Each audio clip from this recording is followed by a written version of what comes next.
Okay, back to Tasha. Thank you.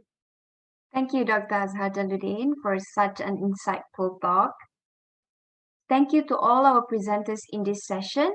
If you have any additional questions for the presenters, kindly connect with the presenters through emails which can be obtained from the program booklet. Now I will pass the floor back to Mr. Shafiq. Thank you very much, Ms. Tasha.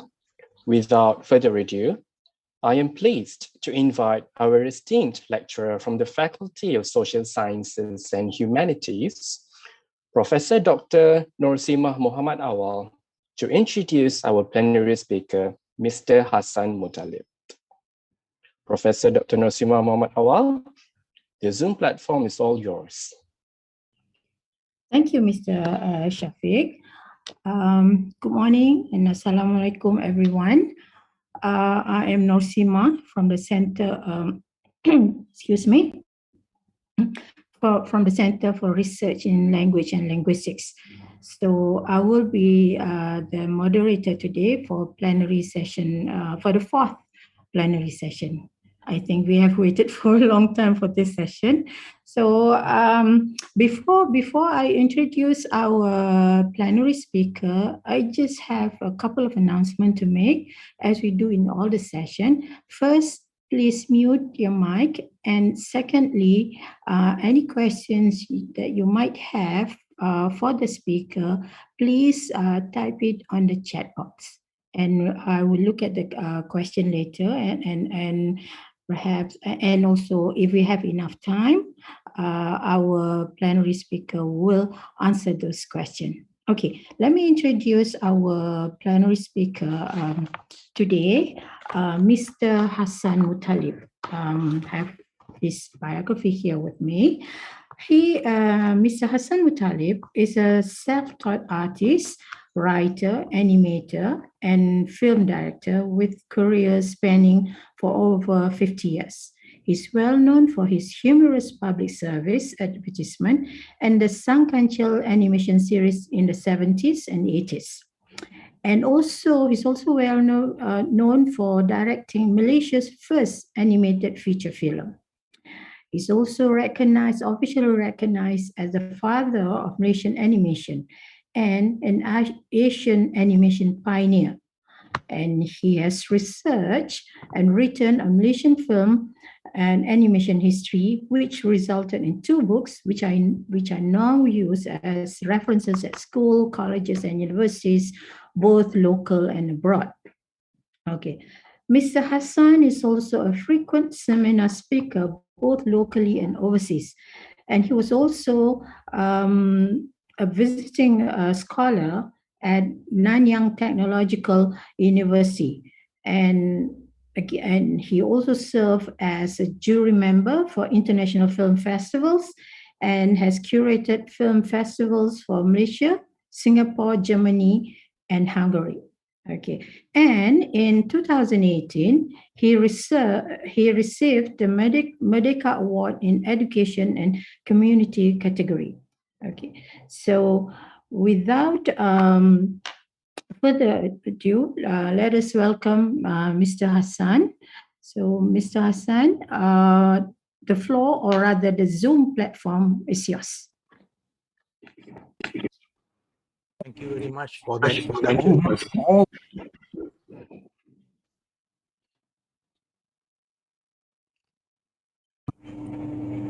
Almost all these photos that I'm going to show have never been seen publicly. We begin appropriately with a dramatic image. This man was not around when MFU was set up, but an ethnographic film that he made later became the inspiration for one of the Malayan film unit's most famous films, Timeless Tamiya, directed by Muhammad Zain Hussein, who himself became the most famous director and later the head of the unit. That's him in the center with hands on his hips. He was a member of the intrepid Force 136 that parachuted down into the jungle to fight the Japanese during World War II. At this time in Ceylon, a combat cameraman by the name of Gilly Potter was making animated diagrams for a documentary film. He and this camera would later meet up again at MFU after the war. In another coincidence, Ralph Elton from the Crown Film Unit in London was in Malaya making a film just after the war. This is the only known photo of him on location. It was given to me by the nephew of the Malay man smiling in the center, who was Elton's assistant director. Unwittingly, Elton set into motion events that led to the setting up of the MFU in 1946. The location of the studio was Bangsa, right behind the Hindu temple on Jalan Ma'ruf. Gilly Potter and Harry Gowan, who had been with the British Army, were seconded to MFU as the key people and also as trainers. And in 2007, I had the opportunity to interview Gowan's wife in Clevedon, near Bristol in England. Because of the availability of the animation camera, titling and animation was possible. Potter was the man who taught graphics and animation to the local artists. After his return to England, he became one of the world's leading special effects animators. The animation camera came in useful for the production of the iconic presentation titles for Singapore's Cathay organization. In those days, MFU was a beehive for visitors due to its novelty. There were many famous visitors to the studio. The MFU played its greatest role when Gerald Templer arrived to spearhead the fight against the communists during the emergency. Templer brought in Tom Hodges from London to head the MFU in the Psy-War effort to win the hearts and minds of the people. These photos were given to me by his daughter. Templer saw the importance of getting the Aborigines cooperation. He wanted to prevent them from sympathizing with the communist cause. Numerous anti-communist films were made and shown throughout the country. One of MFU's famous stars was Hossein Anas, an excellent portrait painter. He later was appointed to be the assistant protector of Aborigines and provided help to the MFU in the making of the award-winning Timeless Tamiya. So far, feature films were only made in Singapore. Templer initiated the making of a feature film to attract audiences by having popular singers like Ismail Muqasim and Nona Asiyah as the lead stars. The film Abu Nawas also had the first visual effect shot ever made in Malaya. Tom Hodge, in the center back row, left MFU in 1957 to head Cathay Chris Studios in Singapore. I interviewed his daughter in the UK in 2019 and managed to get many photos I had not seen before. The film Merdeka Mission has since been digitized, restored, and enhanced. I wrote an article for the academic journal Southeast Asia Research about how it was the subtlest example of propaganda that put the British in a very positive light and further enhancing the myth of the struggle for independence, in my opinion.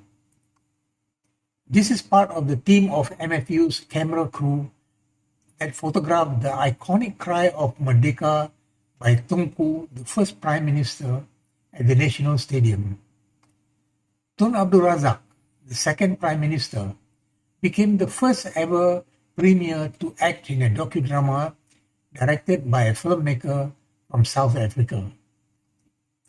When television arrived in Malaysia, one of the pioneers of the MFU from 1946 was chosen to helm it.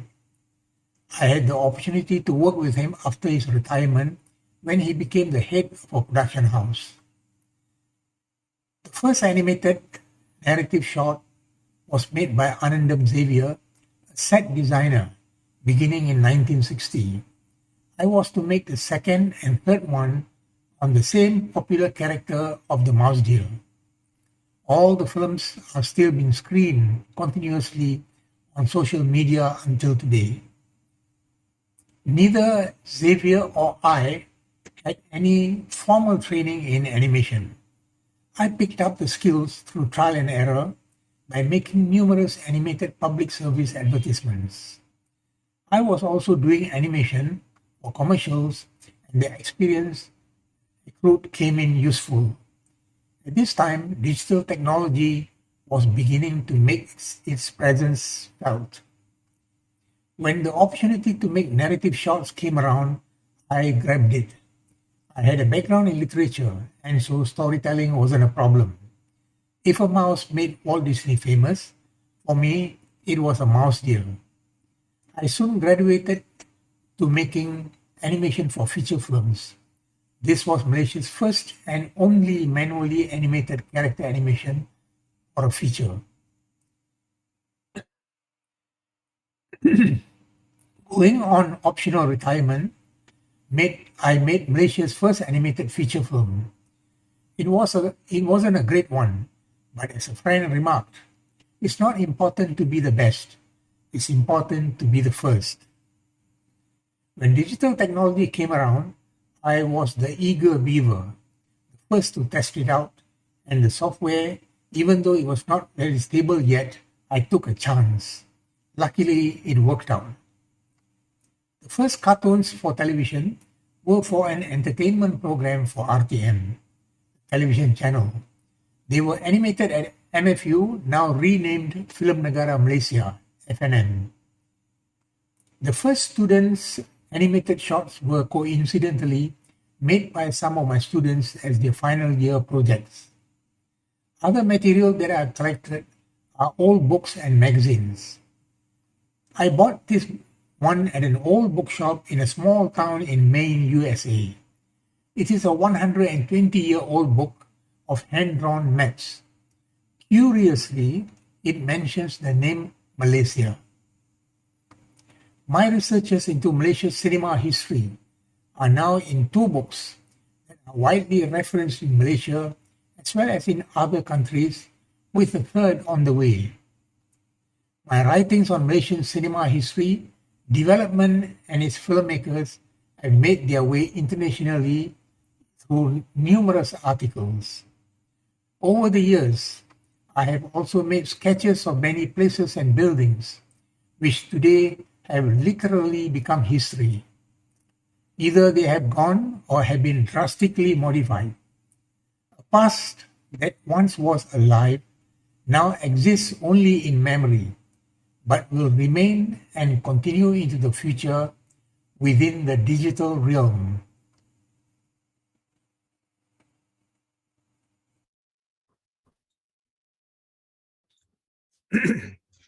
Assalamualaikum and good morning. Thank you for that introduction. Actually, that video was supposed to come slightly later, but it's all right. Let me say it's an honor and pleasure to speak here today about my labor of love, one that began as analog in the 1980s and which is now set to enter the digital realm. Thank you to Faculty Science Social dan Kemanusiaan for inviting me to this conference. In particular, I thank my good friend Dr. Jamaluddin Aziz and his powers of persuasion with the organizers. He has something many people would wish to have. To quote Charles Dickens, there is a wisdom of the head and wisdom of the heart. I must say that at the age of 77, I am thankful I'm still considered relevant instead of being sent to be stuffed and dispatched to a museum. I'm a practitioner in film and animation and also have been a part-time lecturer since 1976, right up to 2014. Seeing hardly any literature on the early history of Malaysian cinema, I at first did casual research and passed that on to my students. But as lecturers, researchers, and scholars kept seeking me out for their thesis or research, I knew I had to go beyond that. All the more so when I realized that I was in fact an industry pioneer and therefore a primary source. Working in Film Negara, previously known as the Malayan Film Unit, MFU, was an advantage. This was Malaysia's first film studio and it was where animation had begun. Other than having a film library, there was no attempt by the studio to archive other aspects of MFU's history. And so, beginning in the 1980s, I started to compile photos and documents, watched the old films, interviewed some of the veterans of MFU, and read up on the history of British Malaya. The story that I discovered is one that is very dramatic. There was a real and valuable contribution of the Malayan Film Unit to the nation in the films that it had produced. Yes, MFU was a propaganda arm of the British government, but it unwittingly became more than that. The films they made became a record of the nation at an important stage in its history, particularly in the turbulent post-war years. While the material I've collected covers that of the industry, it is those related to the MFU that is important to be archived and be made available to the public, the industry, and academia. So the video that you saw just now is a little bit of the compilation of the material dating back to the 1940s. The archiving has been slow going for me, as I'm doing it single-handedly, and it is self-funded. Before digitizing, I have already compiled volumes of hard copy that became an early source for reference for students and scholars. I have 10 volumes of this with photos and text and artwork and so on. Many copies of documents relating to the MFU in the National Archives in London have been kindly given to me by my good friends, Dr. Tim Barnard of the National University of Singapore and by Dr. Peter Bloom of the University of California, who have also researched early Malaysian cinema. I have been a photographer since 1965. Those thousands of photos I have taken have all been digitized by an assistant, and much of it I have personally touched up digitally, enhanced and cropped where necessary. They are all filed under various names and categories. I sorted the material into major categories like film, animation, art, personal, family, and miscellaneous. I'm not particularly tech-savvy, but I have managed to get by so far. The hard copy material was digitized with a scanner, mobile phone camera, and by using the NoteBlock app. I used Microsoft Edit and Create to crop where necessary and enhance the visual quality by lightening or darkening it. I used Microsoft Paint to restore and touch up, all with a mouse. I removed blotches, dots, and other unsightly elements. Even though this is historical material, which by right should not be tampered with, I am more concerned with quality and clarity. Obviously, with Adobe Photoshop, better images could be obtained, but I do not have recourse to that software. This possibly I will do at a later stage, and it will be done by professionals. Very much earlier, I had already digitized some of my documentaries, animation shots, and my feature film animation that were on 16mm, VCD, and VHS. Unfortunately, some VCD and VHS material had deteriorated over time and could not be salvaged. I was wondering about how I was going to bring it all together. By accident, I got the solution. During the process of indexing my material, I digressed into compiling my family history, tracing it back up to the 1800s. Using Microsoft Document, I put down text and visuals just as you would do for a thesis or research paper. I added actual historical images from the past to illustrate aspects of the life and milieu of my parents and of my own past. For example, my auntie sold vegetables at the Central Market, and my grandfather sold mutton soup at the Padang in 1924. I had no photos of them then, so I accessed the 1920s photos of the Central Market and the Padang, and I used it to illustrate that part of the text. My nephews and nieces were thrilled to see their family history. I told them to add on to it with their own individual family history, and this process actually could go on forever. It then dawned on me that I could do the same with my art, film, and animation archival material. It could then be printed out and bound like a book, but more importantly, be a soft copy, and it will be interactive. By clicking on the corners of the photos, the visuals could be enlarged or reduced. The photos do not degrade in quality, but I need to find out how to prevent documents with text and diagrams from breaking up when they are enlarged. I have plans to upload all that I have compiled onto a personal website in the near future so that every bit of the archival material can be accessed and made use of easily. I will also provide links to other sites where the many talks that I've given are now on YouTube. For the moment, much of these materials are on the internet, with my animation productions already being on YouTube. I post the same from time to time on Facebook. My articles on the Malayan Film Unit are cited on the British Film Institute's excellent Commonwealth Films website.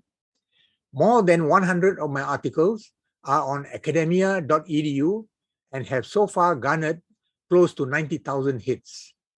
I'm happy to have done my bit for the industry, academia, and the general public. Hopefully, others can build on it in the future. The past is not gone. It has been given new life.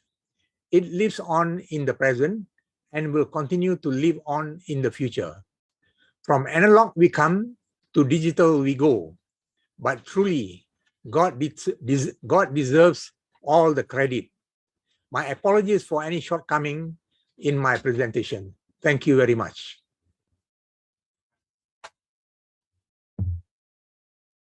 Thank you, Mr. Hassan. That was very interesting and amazing information of the archiving activities that you have done. Okay, now I think we have a few minutes for question and answer session. So I open the floor. I think my colleague, Dr. Jamaluddin, is ready with a question for you. Okay. Thank you, Madam Moderator. Assalamualaikum, Pak Hassan. Waalaikumsalam. I'm glad to see you again after, I think, about a year not meeting you personally. But I've got two questions, actually, because, you know, I like to ask questions. But this one is, I think, because I wonder, because you were talking about the project just now. I'm very interested in the memory work that is involved in the process of archiving the work itself. So my first question is, how do you prioritize what to tell? You know, what image do you want? Do you prioritize? What image do you foreground? And whose story do you choose to tell? You know, so basically, the question is, how do you prioritize what to tell? So that's related to your storytelling. So my second question would refer to Derrida's idea of the archive fever itself.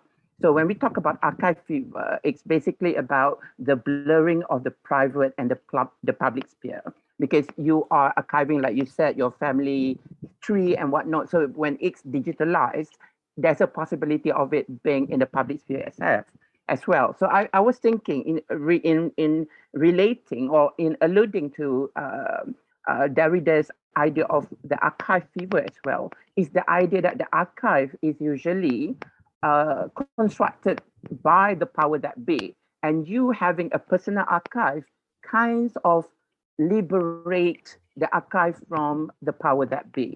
So my question is, in what way your archive is different from, let's say, the National Archive that we have? So that's my second question. Thank you, President. Thank you, Jem. The prioritizing.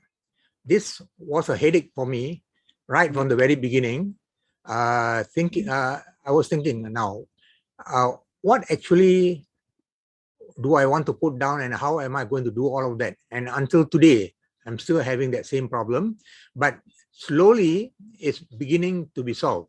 So what I have done is, as I mentioned, that I have used Microsoft document and then put in the photos and then written the text.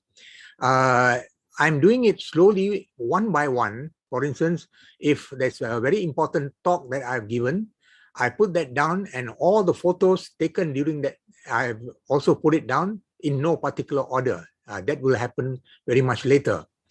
But anyway, as I was doing it from the 1980s, it came to a point, I think it was about 2010, the director of the Lyon Film Festival in France asked me to write an article on the history of Malaysian cinema.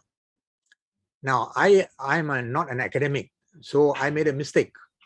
He said 25,000 characters. I thought it was 25,000 words. So here I had almost a book-length article, and he was, of course, shocked. But it was a good thing because that became my first book, Malaysian Cinema in a Bottle, where a lot of the very early history and photographs, which have never been seen before, I managed to put in. So to a certain extent, part of the archiving came out as a book and is being used by students and lecturers. And then I wrote the history of Malaysian animation, 70 years of Malaysian animation, and that also went the same way. Both are the only two books that are quite detailed in certain aspects, even though others have written books, but mine has a lot of detail, and actually it's a little bit of an analytical history where I also give my own opinions. So the third book will be on the history of Malayan Film Unit. In fact, it was going to be the first book that I was going to write, but then more and more material came out.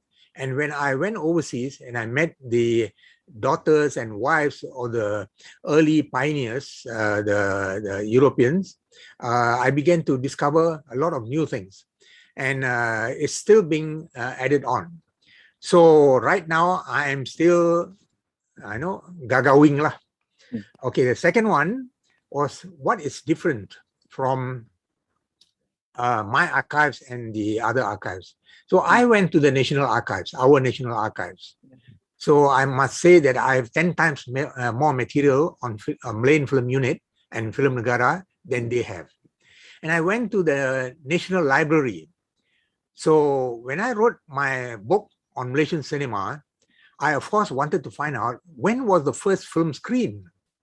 Now, the late Datuk Jamil Sulong only mentioned it as 1912 or 1920s. Actually, the first film that was screened was in 1897 in Selangor Club, and 3 days later at the Petaling Street. Now, this had never been known before, and I discovered this through the Malay mail of the date that it was screened at the Selangor Club. So there are, of course, other information that you can find in the library. But to my shock, the second time I went to the National Library, that was about 5 or 6 years later, I was shocked to discover that the films were in different containers, and some just, when I took it out, just broke apart and so on. So anyone who's going to check up on what I have written earlier probably will not find that material. So anyway, I do not know what I will do with all the material that I have.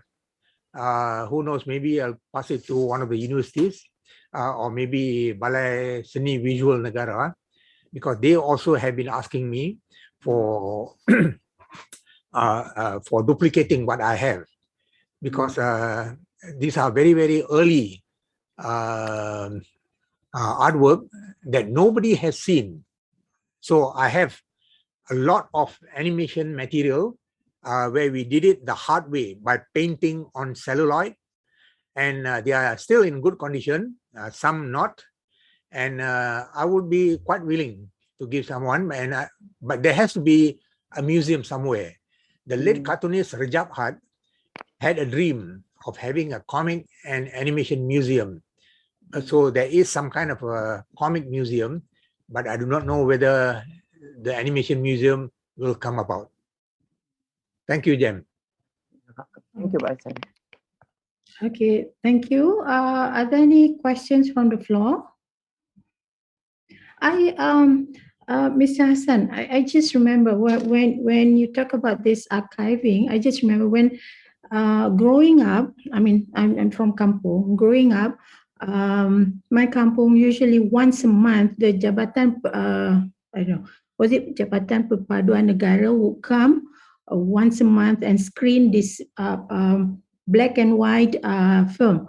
Those films are, I wonder where they are and are they still available? I mean, suddenly it just reminds me of that black and white film screened by Jabatan Perpaduan Negara who come make the monthly trip to all the kampung.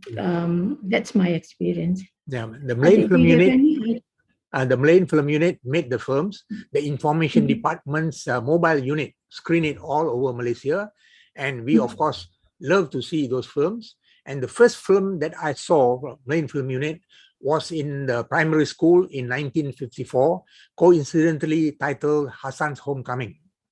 Now that triggered me when I started to work in Film Negara to watch that film again, and then of course everything else followed. Now these films, many of them were not properly kept because there was no film vault, because you have to keep the films around 15 degrees centigrade to prevent it from deteriorating. So many are gone forever, and I think about 15 are in the Imperial War Museum in London. I went there and I saw that they still had it, because in the early days there was a rule that whenever Malayan Film Unit made a film, a copy on 16mm would have to be sent to London for safekeeping. So they were, very good at that kind of thing about heritage. Now, a few years ago, 125 million ringgit was approved for digitizing from film to digital, and quite a lot has been done, and some are still being done. And FINAS now has got a website, I think, or a program to show these films as they are have been digitized. They are now being shown to the public. So previously it was with the mobile unit, so now it's all digital. And of course the iconic Tengku's cry of Merdeka is now looking very much better, and that of course will be there for posterity. Now, because I had watched all these films in the library in Film Negara, I know more or less which are the important films. And I have been a resource person for many researchers from overseas, and they would approach me first, and I will tell them the title of the film and even the production number, which is always written on the can. So you can go to the FINAS website and check out some of these films. Especially watch Kisah Kampung Kita that were made from around 1963 to 65. And this had the earliest actors like Rosmawati, Raja Ismail, Wan Hazim, Wan Din, Abdullah Chi.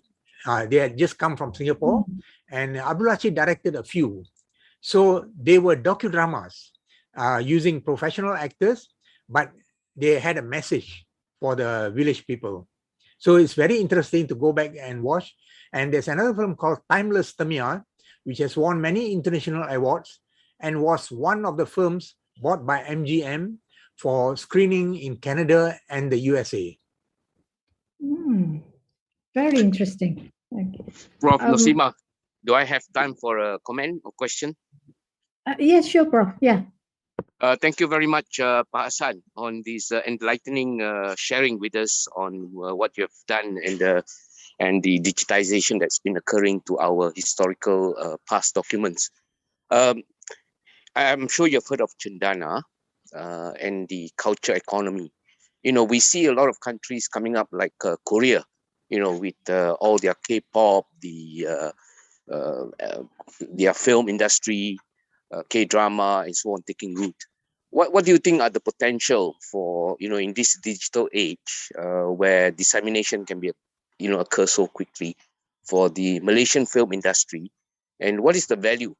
Because we have so much rich history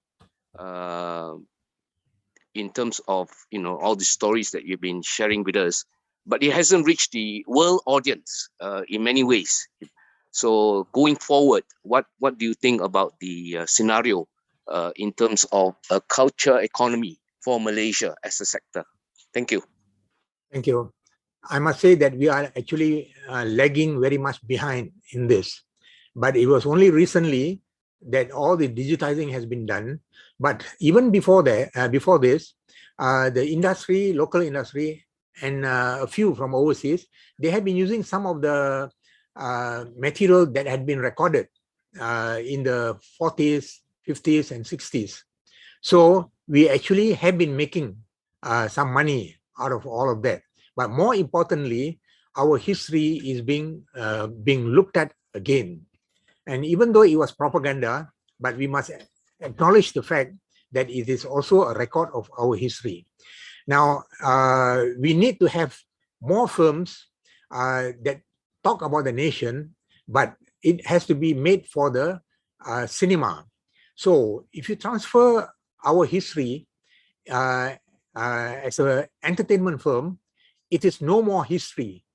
It is entertainment. But it has to be done in a certain manner, and it is entertainment because it has to be structured. The screenplay has a paradigm that you have to follow, and then you have to add or use ellipses in certain places. As an example, Bukit Kepong. For me, Bukit Kepong is not a feature film. It's a documentary. It's a docudrama, because the police, PDRM, did not want any changes made. They wanted to depict it as it is. So I was at a forum where Tan Sri Jin Samsudin, the late Tan Sri, spoke, and he mentioned this. So therefore, it becomes a docudrama, not a feature film. On the other hand, like Tanda Putra, Hati Malaya, and so on, are feature films because certain changes have been made.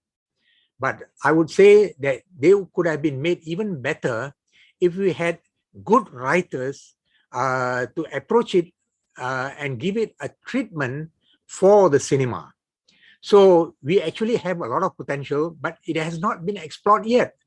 And we need all these digitized films to be put somewhere where the public can access, and then they can either like the filmmakers can write stories and so on. They'll be inspired. And I myself was so inspired when I looked at all the old films and I saw how the sacrifices and the trials and tribulations that the crew of the Malaysian Film Unit went through to create all those films. And unfortunately, nobody knows about them. So I hope my book on the history of Malaysian Film Unit will help to do that. Thank you very much. Excellent. Okay, but Hassan, I think we have time for one last question from our listener. This is from pickup one from Dini Ashraf. He's asking about Silat Legenda. So that was he said, what is it? It says here, if after Silat Legenda, there was not much big scale animation to follow. What happened? Is there any follow up to that? Your comments, Pak Hassan? Yes, I must say that my producer, Mr. Hisham Harun Hashim, was very brave to venture. He's a lawyer, but he ventured into the entertainment industry and made the film. It actually started as a TV series, but then at the time there was no budget from the finance ministry for RTM to buy. So it needs 120 ringgit at that time, 120,000 ringgit at that time for 1/2 hour episode. Otherwise, it can't be made. For instance, Lat's Kampung Boy, it costs 800,000 ringgit for 1/2 hour episode. Can you imagine? So it takes a lot of money to make. So it cost us about 3.5 million, I think. And because we did not have enough animators who could draw by hand at the time in 1995, we had to go to Indonesia, we had to go to Philippines, and because there was no precedent, we lost quite a bit of money. But ultimately, it got finished and it was screened. So it became the first. And after that, there was a Pute by Eurofine, also based on some kind of local legend. And then, of course, we began to see others. But we should be proud that what began in 1995 with Silat Legenda snowballed. And today, we have about 18 or 20 animated feature films, which is a record in the ASEAN, among the ASEAN countries. For instance, even Singapore has got only about 4 or 5, Thailand around that amount, and so on.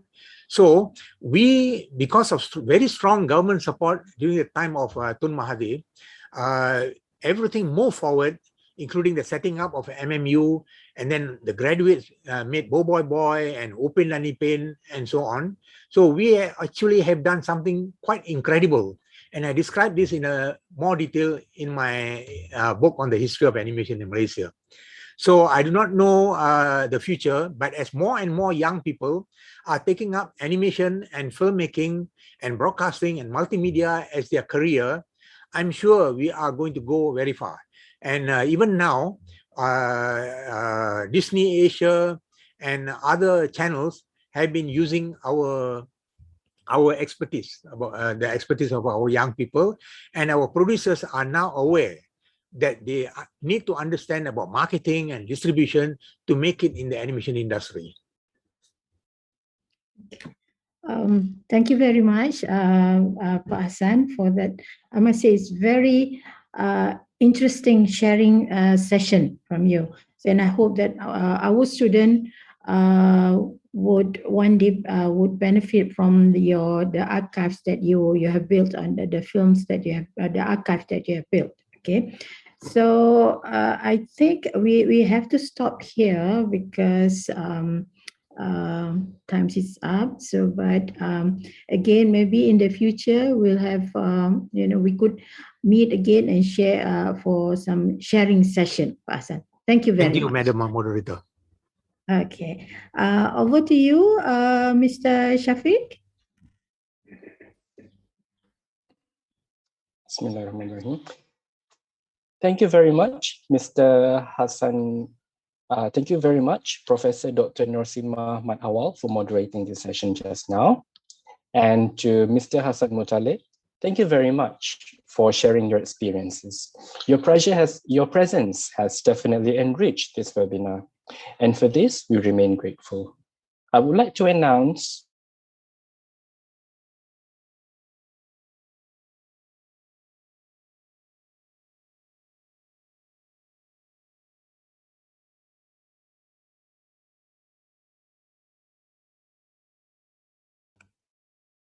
to join from the button below on your screen. And we shall give a quick guidance to those who are still unsure on how to enter the breakout room. And it will be a great opportunity for anyone who would like to join and have some fellowship and network with others. Thank you very much for being with us this morning, and see you soon at 2:30 p.m. Assalamualaikum and goodbye.